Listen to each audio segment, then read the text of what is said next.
I am Zanna James with a look at your Tuesday night weather. Today we saw a lot of thunderstorm activity along with those showers in the Gulf of Paria, but overland the conditions stayed mainly hot and sunny across both Trinidad and Tobago. Now zooming out a bit, we have those tropical waves that are brewing in the Atlantic, and so is Hurricane Erin.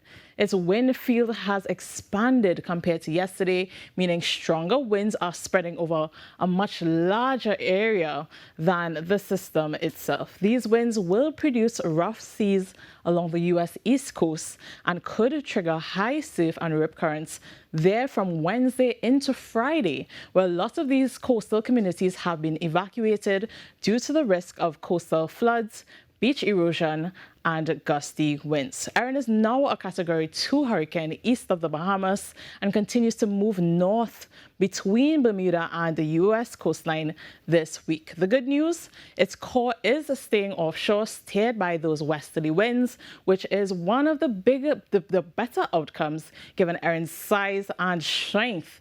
As it heads into cooler waters, we can expect gradual weakening after this. Closer to home, we're tracking two tropical waves. The first is expected near our area by Friday. That's this area right here. And at the moment, it is producing moderate convection.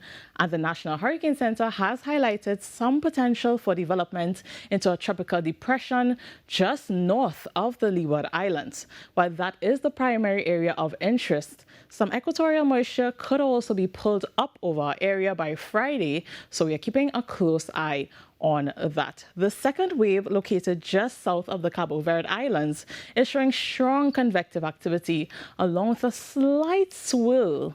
The NHC also flagged this system for a chance of cyclone development at this time, so we're also keeping an eye on that for next week. But for tonight, we're expecting clear to partly cloudy conditions across both islands, though Tobago could see some showers developing near sunrise. Nighttime lows will be slightly cooler tonight, dipping to 23 degrees in Trinidad, while Tobago remains on the warmer side, around 25 degrees.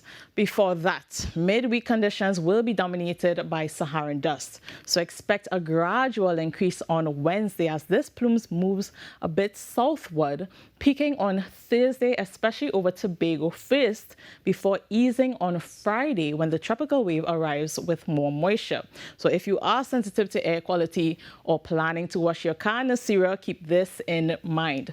Weather-wise, Wednesday should bring mostly hot, sunny and hazy skies. However, daytime heating could trigger a few showers or thunderstorms over western Trinidad by the afternoon. Highs will reach 32 but could peak even higher around 33. But get this, it could feel like 41 degrees, really hot. In Tobago, stronger haze is expected Wednesday with mostly sunny skies, but spotty showers, like we said, will be expected earlier in the day with those thunderstorms possible from morning into the mid-afternoon. Highs will be around 31 to 32 degrees and could feel like 39 degrees, so hot over in Tobago as well. Any thunderstorm outflows could still bring gusty winds and street flooding, so caution is advised during heavier downpours. When it comes to our seas, we're approaching full moon on the 23rd, so tides may run a bit higher than usual. Otherwise, conditions remain slight to moderate with waves up to 1.5 meters in open waters, but below 1 meter in sheltered areas. Winds will be slightly stronger, up to 35 kilometers per hour, coming out of the northeast to east-southeast at times. Well, that's all in your weather update. Have a safe and enjoyable evening ahead.